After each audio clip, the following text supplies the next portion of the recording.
আপনারা জানেন এই সরকারের তিনটি সুস্পষ্ট অঙ্গীকার ছিল ক্ষমতা নেওয়ার পর। একটি হচ্ছে সংস্কার করা হবে, জাতীয় পর্যায়ে নানা বিষয়ে সংস্কার করা হবে, এবং এটা ছিল একমাত্র নাম্বার এজেন্ডা, এবং এটা ছিল আজকের ইন্টারিম গভর্নমেন্ট বা ইউনিস গভর্নমেন্টের একমাত্র পজিটিভ প্রোডাক্টিভ স্টেপস। বাকিটা তো ওনারা অন্য সরকারের মতো একটা স্বাভাবিক সরকার পরিচালনা করছে, আর কোনো অ্যাচিভমেন্ট নেই। এটাকেই যদি এস্টাবলিশ করা যায়, that will B a great achievement of this government.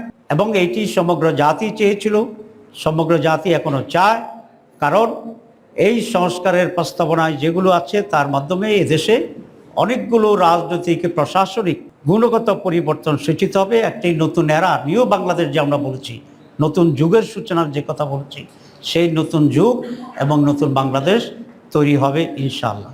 এবং সেই কারণে সরকারের পক্ষ থেকে ন্যাশনাল কনসেনসাস কমিটি করা হয়েছে, অনেকগুলো কমিশন করা হয়েছিল।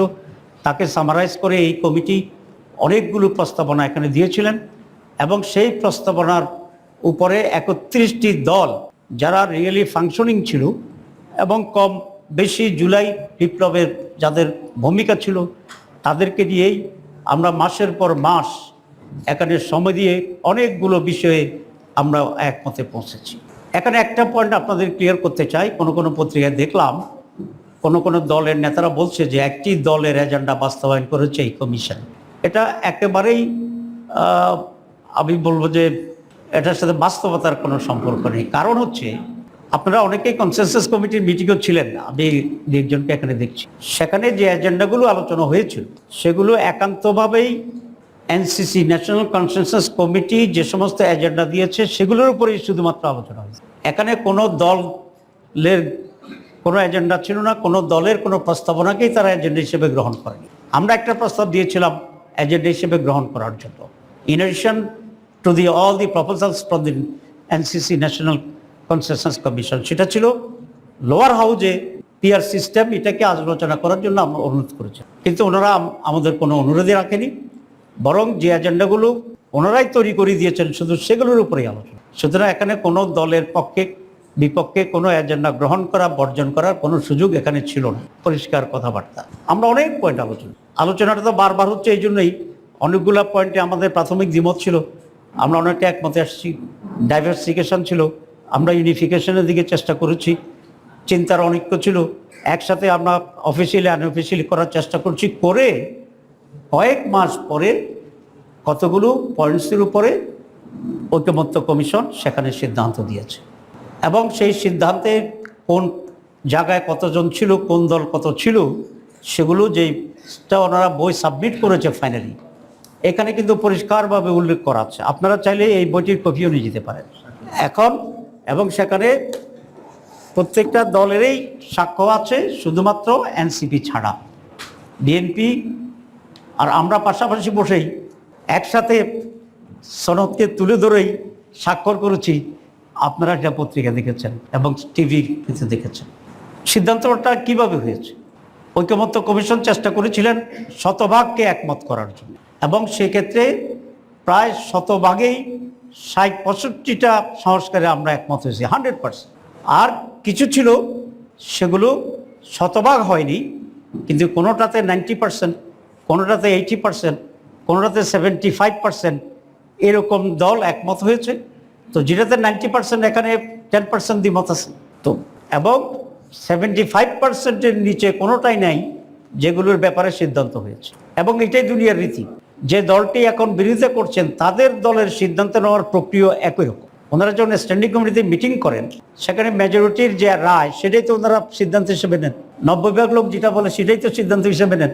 আর সারা দুনিয়ার সিদ্ধান্ত গ্রহণের তো পদ্ধতি একটাই, যে মেজরিটির যে দিকে যাবে সেটাই সিদ্ধান্ত হবে যদি ঐকমত্য না হয়। তো সুতরাং একই দুনিয়ায় প্রচলিত রীতিতে শতভাগ এক করার সার্বিক প্রচেষ্টা, ঘন্টার পর ঘন্টা, দিনের পর দিন আলোচনা করে শতভাগ একমত হওয়ার চেষ্টার পরেও যেখানে 90% লোক একমত হয়েছে, 80% হয়েছে, সেগুলোকেই কমিশন সিদ্ধান্ত দিতে ঘোষণা দিয়েছে।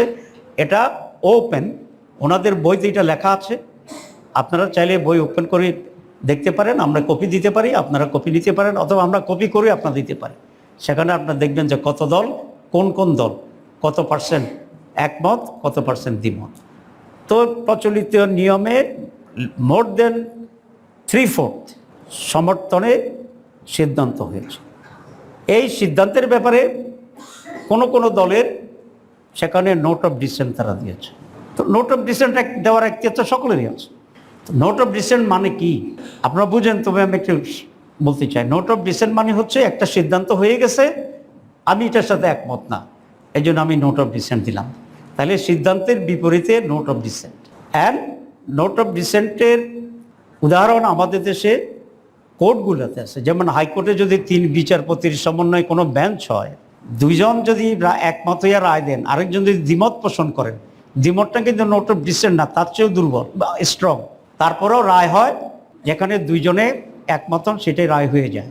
একজনের ভিন্নমত, এখানে আইনের আর কোনো গুরুত্ব থাকে না। যেমন জামাত ইসলামীর রেজিস্ট্রেশন যে বাতিল করেছে যে কোর্ট, সেই কোর্টটা ছিল 3 জন বিচারপতির বেঞ্চ। সেই বেঞ্চে 2 জন জামাতের ইলেকশন কমিশনের রেজিস্ট্রেশনকে বাতিল ঘোষণা করেছেন, আরেকজন দ্বিমত পোষণ করে জামাতের রেজিস্ট্রেশন বাতিল করা যাবে না মর্মে রায় দিয়েছেন। আসল বাস্তবায়ন হয়েছে কোন? বাস্তবায়ন তো হয়েছে যে 2 জন যে রায়টা দিয়েছেন সেটাই বাস্তবায়ন হয়েছে, এবং সেক্ষেত্রে দীর্ঘদিন আমাদের রেজিস্ট্রেশন ছিল না। তো ইটস ভেরি সিম্পল থিং। এখন একটি দল বলছেন যে তাদের নোট অফ ডিসেন্টকে গণভোটে পাঠাইতে হবে। তাহলে তো প্রত্যেকটা দলের প্রত্যেকটা পয়েন্টে পয়েন্টে গণভোটে পাঠাইতে হবে। এখন নির্বাচনের আছে মাত্র আপনি 3 মাস 90 দিন। তাহলে এরকম নোট অফ ডিসেন্ট প্রত্যেক দলের একটা একটা করে যদি পাঠায়, তাহলে প্রত্যেক দিনই তো গণভোট একটা একটা করে করার পরেও আরও থেকে যাবে। আমি যদি প্রত্যেকদিন একটা গণভোট করি একটা পয়েন্টে, প্রত্যেকদিন একটা গণভোট করি, তো তাহলে তো 90টারও বেশি নোট অফ ডিসেন্ট সব দল মিলে সব মিলে হয়ে যাবে। এগুলো একেবারে এক ধরনের ধোঁয়াশা তৈরি করার জন্য, কঠিন কঠিন বক্তব্যের আড়ালে জনগণকে আসল কথা বুঝতে না দেওয়ার জন্য এক ধরনের ম্যাগ তৈরি করা সূর্যের আড়ালে, সেরকম একটি অপপ্রয়াস বলেই আমরা এটা মনে করছি। 2 নম্বর যেটা ওনারা বলছেন যে এটা জনগণের সাথে প্রতারণা হয়েছে, আমি তো মনে করি সকল দলের ঐক্যের মাধ্যমে যে সিদ্ধান্ত আমাদের কনসেনসাস কমিশন দিয়েছিলেন, এটা জনগণের প্রত্যাশাকেই পূরণ করে। এর বিপরীতটা হচ্ছে জনগণের সাথে ভিন্নতা, জনগণের চিন্তার সাথে ভিন্নতা। আমি কঠিন শব্দ ব্যবহার করতে চাই না। এই জন্যে আমরা সবসময় জামাত ইসলামী অত্যন্ত সাবধান থাকি যাতে রাজনৈতিক দলগুলোর সাথে মধ্যে পারস্পরিক কটু বাক্য বাণে নিজেদের ভিতরে সম্পর্কের ঘাটতি না ঘটে, এবং রাজনীতিতে একটি অসুন্দর, অসহিষ্ণু এবং অগ্রহণযোগ্য এক ধরনের পরিবেশ তৈরি যাতে না হয়। যেমন এখন নির্বাচন সামনে আসে, আমরা যদি রাজনৈতিক দলগুলো একে অন্যকে এইভাবে আক্রমণ করতে থাকি, অথবা কোনো একটা বিষয় নিয়ে একেবারে কঠোর অবস্থানে চলে যাই, তাহলে তো একটা সুস্থ নির্বাচনের জন্য যে পারস্পরিক সম্পর্ক দরকার, আন্ডারস্ট্যান্ডিং দরকার, সেটা কিন্তু ক্ষুণ্ণ হতে থাকবে। 2 নম্বর আমি যেটা বলতে চাই সেটা হচ্ছে গণভোট। গণভোট কিসের উপরে? গণভোট হচ্ছে আমরা যে সংস্কারের যে চার্টার তৈরি হয়েছে এবং যেটা সাবমিশন হয়েছে সেটার উপরে গণভোট। এটা হচ্ছে একটা ভিন্ন সাবজেক্ট, আর জাতীয় নির্বাচন হচ্ছে একটা আলাদা একেবারে ভিন্ন সাবজেক্ট। জনপ্রতিনিধি ঠিক করা, রাষ্ট্র গঠন কারা পরিচালনা সেটা করা। একটা রাষ্ট্র পরিচালনার জাতীয় নির্বাচন, আরেকটা হচ্ছে একটা সাধারণ রিফর্মস তো যোগ সবসময় হইতে পারে। তো দুইটাকে একসাথ করে দিয়ে এক ধরনের জগা খিচুড়ি তৈরি করাটা আগামী নির্বাচনের স্বচ্ছতার প্রশ্নটাকে কিন্তু সামনে নিয়ে আসে। আমরা নির্বাচনটাকে একেবারে স্বচ্ছ সুন্দর করতে চাই, কোনো কিছুকে ভেজাল মিশ্রিত করে আগামী নির্বাচন সংশয়পূর্ণ বা অনিশ্চয়তা এগুলো যাতে কোনোভাবে তৈরি না হয়, আমরা সেই পরিবেশটা চাই। এবং আমরা সংশ্লিষ্ট যারা করছেন তাদের প্রতি আমি এই আবেদন জানাতে চাই যে আগামী নির্বাচনকে ক্ষতিগ্রস্ত করতে পারে এরকম কোনো ইস্যুকে সামনে এনে এই সময় ক্ষেপণ করে স্বল্প সময়ের ভিতরে একটি রাজনৈতিক অনাকাঙ্ক্ষিত উত্তাপ এবং সংশয়, মিসট্রাস্টের মানে একে অন্যের প্রতি আস্থাহীনতার যে পরিবেশ, সেটা যেন না হয় আমি সে অনুরোধ। একটা শুভঙ্করের ফাঁকি আমি এখানে দেখতে পাচ্ছি, সেটা হচ্ছে এই যে নির্বাচন ফেব্রুয়ারির মাঝে আমরা চাচ্ছি আমরা সকলে মিলে, তাহলে সামনে আমাদেরকে 2টা নির্বাচন করতে হবে, একটা গণভোটের নির্বাচন, একটা জাতীয় নির্বাচন। তো 2টা নির্বাচনের জন্য সময় দরকার, প্রত্যেকটা দিনই গুরুত্বপূর্ণ। এখন আপনি এটা মানি না, গভর্নমেন্ট আবার কিভাবে হঠাৎ করে থমকে চুপ হয়ে আছে সেটাও কেন আমরা জানি না, তাহলে সময় ক্ষেপণ হচ্ছে।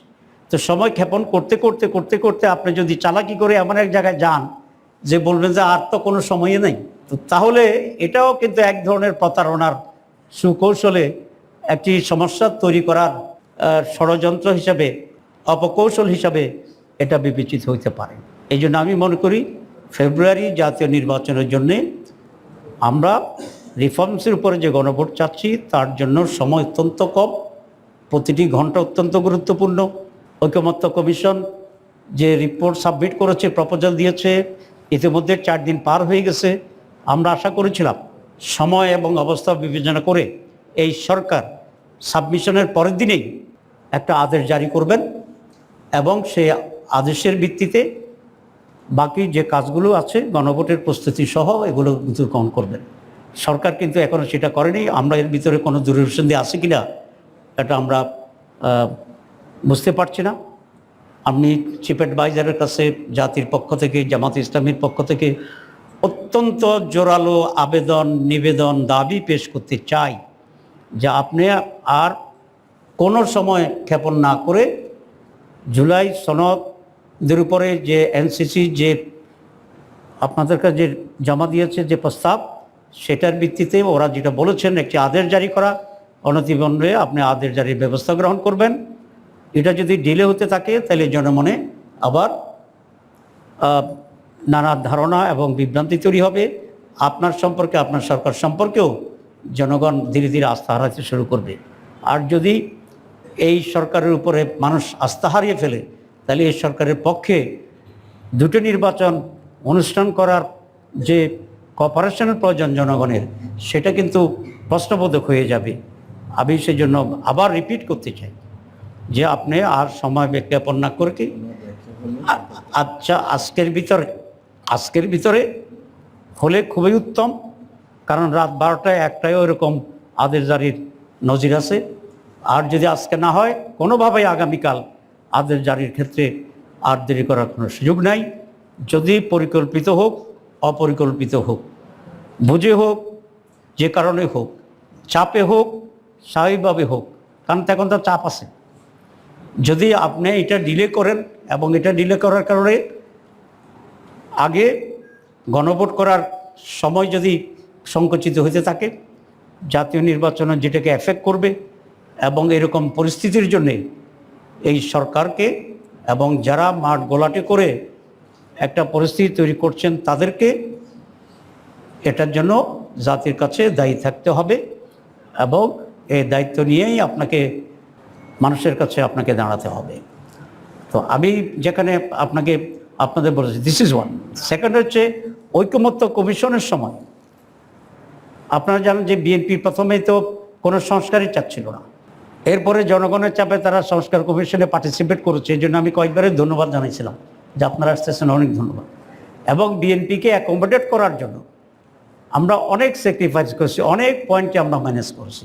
যেমন এনসিসির প্রস্তাব ছিল ন্যাশনাল কনস্টিটিউয়েন্ট কাউন্সিল করা, মানে আমাদের এখানে অনেকগুলো জায়গা যেরকম পিএসসি থেকে শুরু করে এরকম অনেকগুলোর জন্য একটা সাংবিধানিক বডি করে দেওয়া, যেখানে প্রধানমন্ত্রী, প্রেসিডেন্ট, সরকারি দল, যেমন চাকরি নিয়োগের ক্ষেত্রে, তারপর ইলেকশন কমিশনে কোনো ধরনের প্রভাব বিস্তার করতে না পারে। তো এটা বিএনপি ঘোর বিরোধিতা করেছে। কেন করেছে আল্লাহ ভালো জানে, এটা তো ভালো জিনিস, নিরপেক্ষ থাকতে পারে, তবুও তারা করেছে। করার পরে আমরা আলোচনার সুবিধার জন্য এবং আলোচনাটা কন্টিনিউ করার জন্য স্যাক্রিফাইস করেছি নাম পরিবর্তন। তারা চাইছে, আমরা নাম পরিবর্তন অ্যাকসেপ্ট করেছি এবং ওনারাও একটা নাম দিয়েছিল যে নামটিকে আমরা গ্রহণ করেছি ন্যাশনাল কনস্টিটিউশনাল কাউন্সিল। এটা আমরা বাদ দিয়েছি কিন্তু মিটিংয়ে টু অ্যাকোমোডেট বিএনপি। দেখলাম যে আমরা বেশি বললে ওনারা আবার উঠে চলে যেতে চায়, তো দেখলাম যে ওনাদেরকে দরকার, আচ্ছা আমরা একটু স্যাক্রিফাইস করছি তাদের জন্য। 2 নম্বর, সেখানে এটা পাশ হচ্ছে একজন প্রধানমন্ত্রী একসাথে 10 বছর বেশি থাকতে পারেন না। তো এটা তো ওনারা তখন পত্রিকায় নিউজ দেখলাম যে বিএনপিটা মাইনে নিছে, কিন্তু আবার নোট অফ ডিসেন্ট দিচ্ছে। তো দিচ্ছেন তারা তো নোট অফ ডিসেন্ট, আমাদের তো কোনো অসুবিধা নেই, রেজাল্ট তো হয়ে গেছে, সিদ্ধান্ত তো হয়ে গেছে। আরেকটা ছিল দলীয় প্রধান আর প্রধানমন্ত্রী এক জায়গায় একজন হইতে পারবে না। এটা তো বিএনপির বিরুদ্ধে একটা সিদ্ধান্ত না। এটা যদি জামাত ইসলামী ক্ষমতায় আসে তাহলে আমাদের আমির শফিকুর রহমান সাহেব, আমির আর প্রধানমন্ত্রী একসাথে হইতে পারবেন না, বাকিদেরও কিছু আচ্ছা ওটা বললাম না। তো সেই জন্য এটা বিএনপির জন্য সত্য, সকলের দেশের জন্য সত্যটা, কারণ আমরা ডিকটেটর আর চাচ্ছি না, আমরা ফেসিবাদ আর চাচ্ছি না, আমরা টাইরানি আর চাচ্ছি না, ক্ষমতার ডিস্ট্রিবিউশন চাচ্ছি। যেমন প্রেসিডেন্টের ক্ষেত্রে আমরা কিছু স্ট্রেনথেন করেছি, কিন্তু সেখানেও বিএনপির অনেক আপত্তি ছিল, আমরা সেখানেও কিছু পয়েন্টে এটাকে স্যাক্রিফাইস করে দিয়েছি। কথা হচ্ছে একজন দলের প্রধান এবং প্রধান হতে পারবেন, এটা তো বলেছি। তো এটা বিএনপি কেন এটা মনে করে যে তারাই 100 বছর আগামীতে ক্ষমতায় থাকবে এবং তাদের জন্য এই আইনটা হলে সমস্যা হবে? তো এটা তো জনগণের ভোটাধিকারের যে একটা ক্ষমতা আছে, এই ক্ষমতাকে তো অস্বীকার করা যে আমরাই বোধহয় থেকে যাব। আমরা এটাকে চিন্তা করে যদি সংস্কার হয় তাহলে তার দেশের সংস্কার হলো না। বিএনপির পুরো অ্যাটিটিউড হচ্ছে তারা কোথায় ক্ষতিগ্রস্ত হচ্ছে, তারা কোথায় লাভবান হচ্ছে, তাদের জন্য যেটা উপযোগী, সেই হিসাবে ওনারা একটা সংস্কার চাচ্ছেন। তো এখন একটা দলের নিজস্ব দৃষ্টিভঙ্গিতে দেশের বিষয়ে সংস্কার করলে এটা তো আরও খারাপ সংস্কার হয়ে যাবে, দেশ তো আরও রসাতলে ডুববে। সুতরাং আমরা খুব স্পষ্ট বক্তব্য দিতে চাই যে ঐকমত্য কমিশন পরিশ্রম করে, রাজনৈতিক দলগুলো পরিশ্রম করে দেশের কল্যাণে আমরা সকলেই ছাড় দিয়ে যে ঐকমত্য কমিশনের কনসেনসাস হয়েছে রিফর্মসের ব্যাপারে, যেটাকে জুলাই চার্টার হিসেবে আখ্যায়িত হয়েছে, সেটার আমরা বাস্তবায়ন চাই পরিপূর্ণ। এখানে কোনো ব্যত্যয় ঘটলে জনগণ সেটাকে গ্রহণ করবে না। এই জন্যেই এই পর্যায়ে এক্সট্রিমিজম এটা বাদ দিতে হবে। বিএনপির সংবাদ সম্মেলনের আমি ড্রাফট পেয়েছি, একটা জায়গায় ওনারা লিখছেন যে আমরা কোনোভাবেই মানিব না। এখন তার বিপরীতে লোকেরা যদি বলে যে বিপরীত কিছু আমরা কোনোভাবেই মানিব না, তাহলে কি দাঁড়াবে? কোনোভাবেই মানিব না যোগ কোনোভাবেই মানিব না। পরিস্থিতিতে এদিকে চলে যাওয়াটা কি দেশের জন্য কল্যাণ হবে? এটা দেশের জন্য কল্যাণ হবে না। আমি মনে করি সকলকেই রেশনাল হওয়া উচিত, সকলেই ঐকমত্যের ভিত্তিতে একটা পরিবেশ তৈরি করা উচিত, এবং ফেব্রুয়ারিতে আমাদের চার্টার গ্রহণ করার পরে একটা সুষ্ঠু নির্বাচনে আমরা যাতে সকলেই অংশগ্রহণ করতে পারি সেই ব্যবস্থা গ্রহণ করা উচিত। সেক্ষেত্রে আমি সকল রাজনৈতিক দলের সহযোগিতা কামনা করছি এবং ইন্টারিম গভর্নমেন্টকে অনতিবিলম্বে আদেশ জারি, গণভোটের তারিখ ঘোষণা এবং ফেব্রুয়ারি নির্বাচনের সার্বিক প্রস্তুতি গ্রহণ করার জন্য আমরা উদাত্তভাবে আহ্বান আমরা জানাচ্ছি। আরেকটি বিশেষ বলে শেষ করছি। দেখেন, নির্বাচন কমিশন একটা আরপিও ফাইনাল করেছে এবং সে আরপিওটি মন্ত্রী পরিষদ বা উপদেষ্টা পরিষদ যেটাই বলেন সেখানেও এটা গৃহীত হয়েছে, মানে সরকারও গ্রহণ করেছে, ইলেকশন কমিশন গ্রহণ করছে। বিএনপি কিন্তু তখন আগে কোনো আপত্তি দেয়নি, বরং এর আগে তারা যখন বলেছিল তারা অনেকটা এটা পজিটিভ ছিল যে প্রত্যেকটি দল তার নিজস্ব প্রতীকেই নির্বাচন করতে হবে, এটা জোটভিত্তিক হোক বা ইন্ডিপেন্ডেন্ট দল ভিত্তিক হোক। এবং এটার ভিতরে অনেক যুক্তি আছে, সেটা হচ্ছে প্রত্যেকটি দল তো করে নিজের একটা আদর্শের ভিত্তিতে, সে মার্কা নেয় নিজের একটা পরিচয়ের ভিত্তিতে, আইডেন্টিটির ভিত্তিতে। একটি জাতীয় নির্বাচনে তো তার আদর্শ এবং তার আইডেন্টিটিটাই মানুষের কাছে যাবে, তাহলে তো তার দলকে মানুষ গ্রহণ করে কি করে না এটা প্রমাণিত হবে। আপনি জোটে যেতে পারেন, জোটের আপনাকে সাহায্য করবে যে আপনি কি এটা জনগণ জানুক, তারপরে আপনার বন্ধু জোট আপনাকে ভোট দিবে, সাহায্য করবে। ইটস ন্যাচারাল, এটাই হইতে হবে। এখন কোনো একটি দল তার নিজস্ব অস্তিত্ব বিকিয়ে দিয়ে, তার প্রতীক বিকিয়ে দিয়ে, তার নাম বিকিয়ে দিয়ে আরেকটা দলের আশ্রয়ে যদি নির্বাচন করে, তাহলে তো ওই দলের নির্বাচন হয় না, যে দলের মার্কা নেবে সেই দলের নির্বাচন হয়ে যায়। তো সেই দলের জন্য তো 300 আসনে নির্বাচন করার সুযোগ আছে। সুতরাং আমরা এটা মনে করি আমরা জোটবদ্ধভাবে করি, আন্ডারস্ট্যান্ডিং করি, কিন্তু যেহেতু প্রত্যেকটি দল এখানে আলাদা অস্তিত্ব বহন করে, সুতরাং সেই দলের নাম এবং প্রতীকে নির্বাচন হবে, বাকিরা তাকে সাহায্য করবে, যারা ভোট দিতে চায় সাহায্য করবে, এতে কোনো আপত্তি নেই, এটা রেশনাল। কিন্তু বিএনপি এখানে এসে পরে এসে বলতেছে যে এটা আমরা মানি না। তো আপনারা যদি কিছুই না মানেন তো এটা তো একটা সমস্যা। তো আমি আশা করব প্রতীকের বিষয়ে কোনো দল চাপ দিয়ে ইলেকশন কমিশনকে যেন বিতর্কিত না করেন, কারণ ইলেকশন কমিশন যদি এখন বিএনপির কথা এটা চেঞ্জ করে দেয় আইন, তাহলে তো এটা পরিষ্কার হবে যে ইলেকশন কমিশন একটি দলের পক্ষে ভূমিকা নিচ্ছে, তাহলে ইলেকশন কমিশন আবার বিতর্কিত হবে।